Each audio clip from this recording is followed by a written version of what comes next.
बिजनौर में रहने वाली गायत्री देवी की 2 बहुएं थी। बड़ी बहू अनुराधा, जिसका पति सुधीर एक प्राइवेट कंपनी में गार्ड की नौकरी करता था, तो वहीं छोटी बहू कंचन, जिसका पति अभिषेक एक कंपनी में इंजीनियर की नौकरी करता था।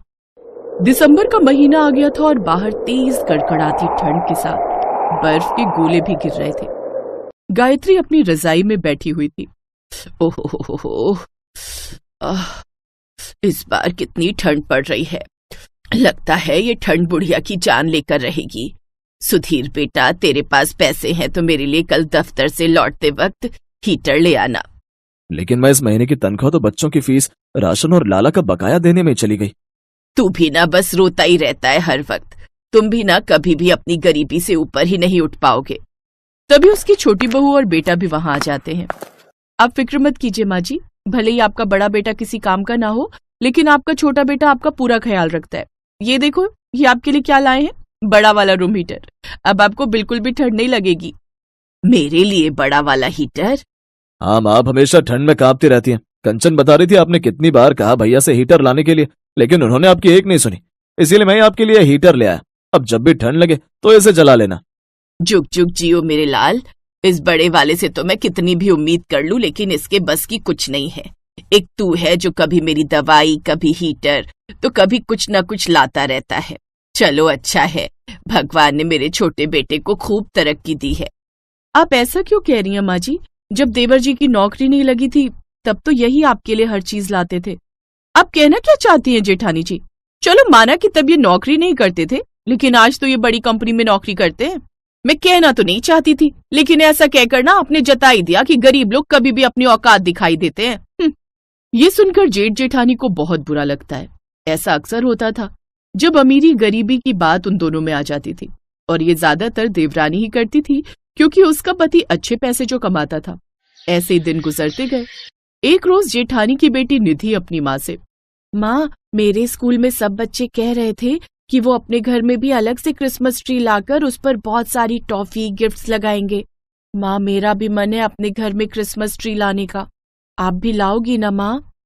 लेकिन बेटी, इन सब में तो बहुत खर्चा हो जाएगा, और तुम जानती हो अभी हमारे पास इन सब के लिए पैसे नहीं है। माँ, मेरा बड़ा मन है, आप ले आओ ना। तभी वहां उसकी देवरानी आ जाती है। निधि, तुम तो जानती हो तुम्हारी माँ के पास इतने पैसे नहीं है, वो बेचारी गरीब है, लेकिन मैं तो अमीर हूँ, तो मैं अपनी बेटी सुरभि के लिए क्रिसमस ट्री तो पक्का लाऊंगी।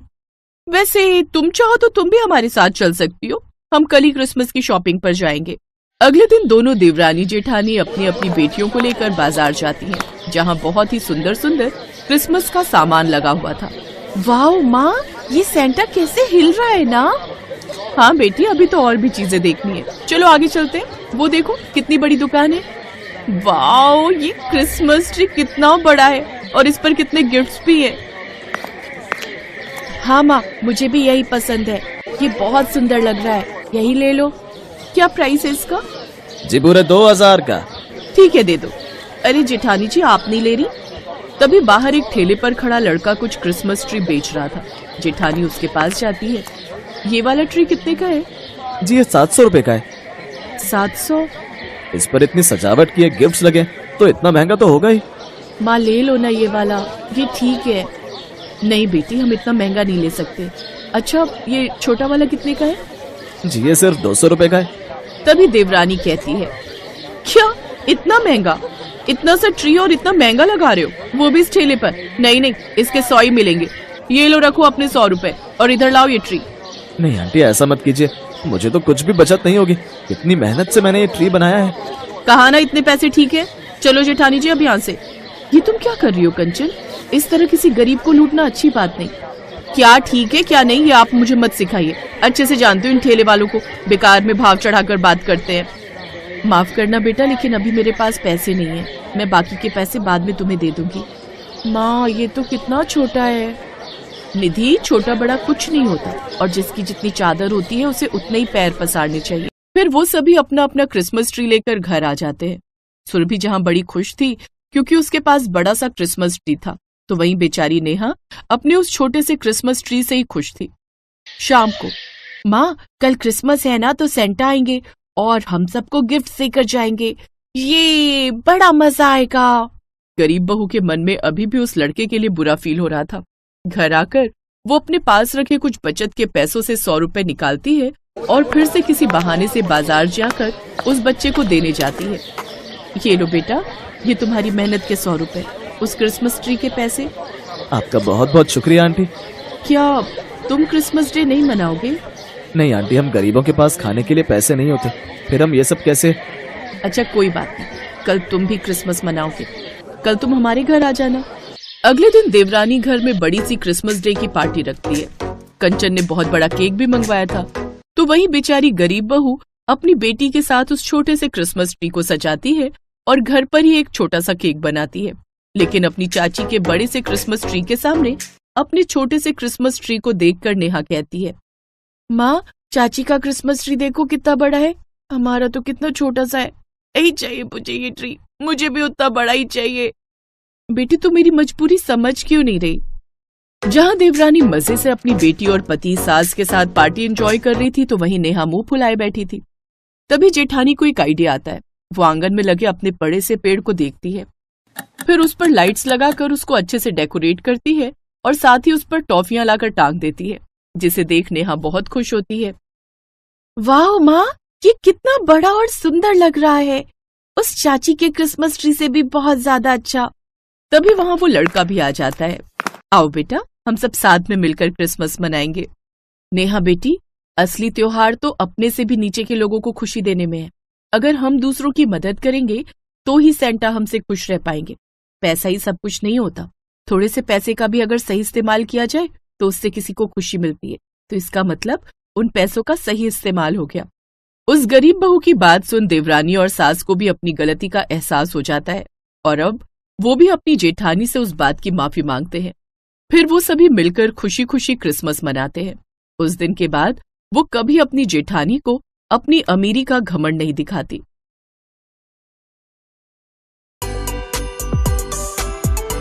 पूनम को केक बनाने का बहुत शौक था। वो हर 2 दिन में एक केक जरूर बनाती थी, और वो भी अतरंगी केक। और ये केक बनाकर वो अपने पिता को खिलाती थी।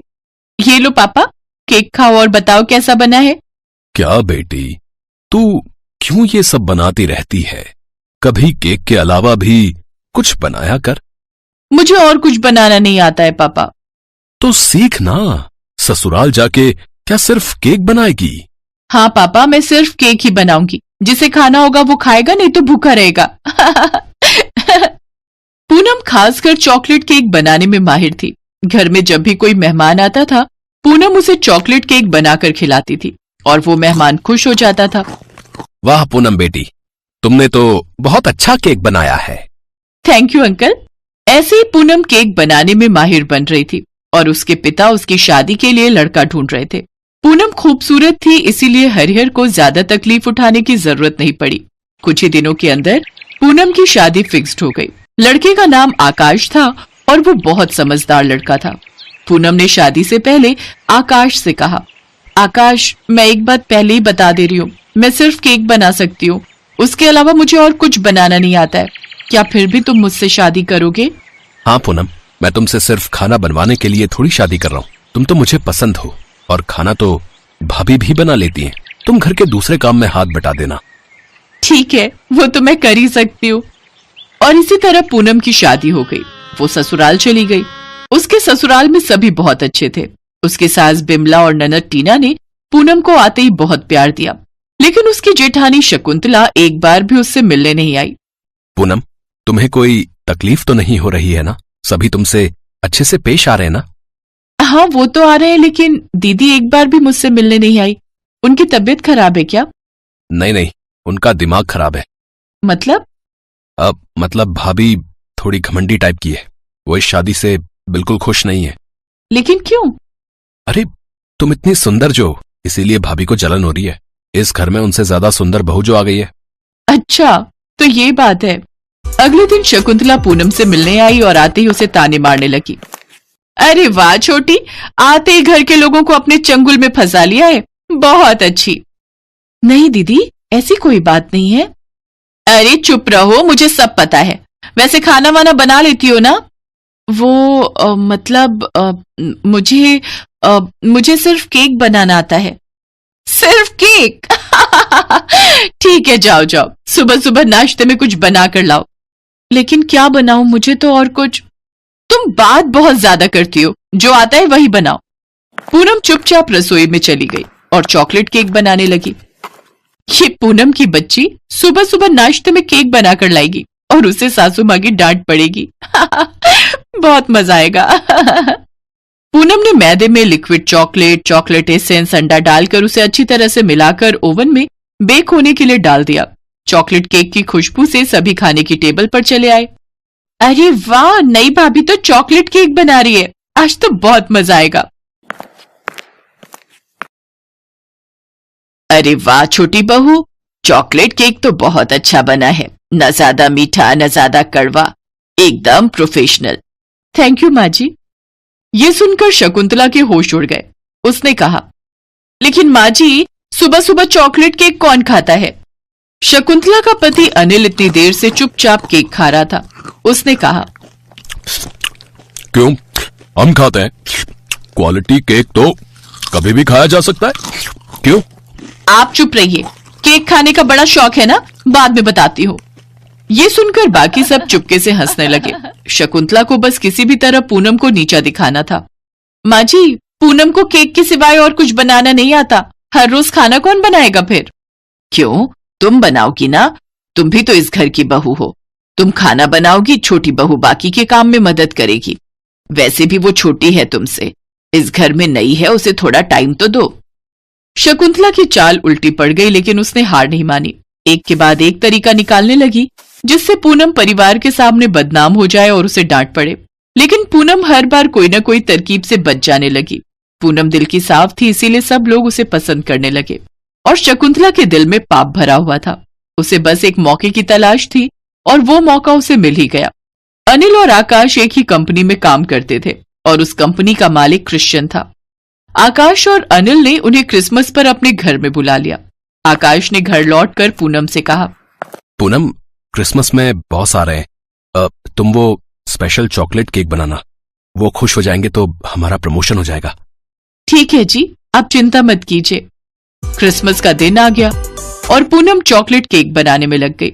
लेकिन केक बनाते हुए उसके दिमाग में ख्याल आया, क्रिसमस में चॉकलेट केक और प्लम केक दोनों खाया जाता है, तो सिर्फ एक तरह का केक क्यों बनाऊं, प्लम केक भी बना लेती हूँ। पूनम ने प्लम केक भी बना लिया। दोनों केक बनाकर उसने साइड पर रख दिया। अनिल और आकाश के बॉस आ गए और सभी उनको लेकर बिजी हो गए। रसोई की ओर किसी का ध्यान नहीं था। शकुंतला इसी मौके की तलाश में थी। चॉकलेट केक और गोबर केक दिखने में एक ही जैसे हैं, अब आएगा मजा। शकुंतला ने चॉकलेट केक फेंक दिया और वो बाहर से गाय का गोबर उठाकर ले आई और अच्छी तरह से सजाकर उसे चॉकलेट केक की जगह पर रख दिया। दिखने में वो गोबर चॉकलेट केक जैसा ही लग रहा था। और फिर गोबर केक लेकर शकुंतला बाहर आई।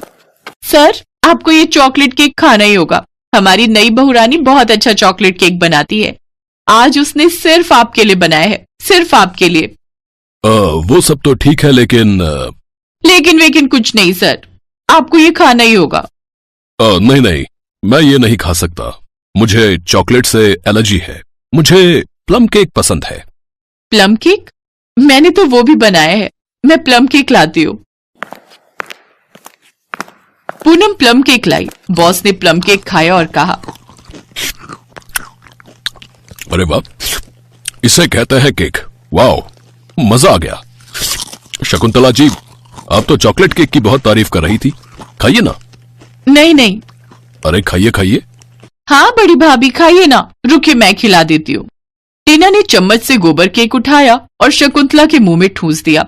शकुंतला का ये प्लान भी उल्टा ही पड़ गया।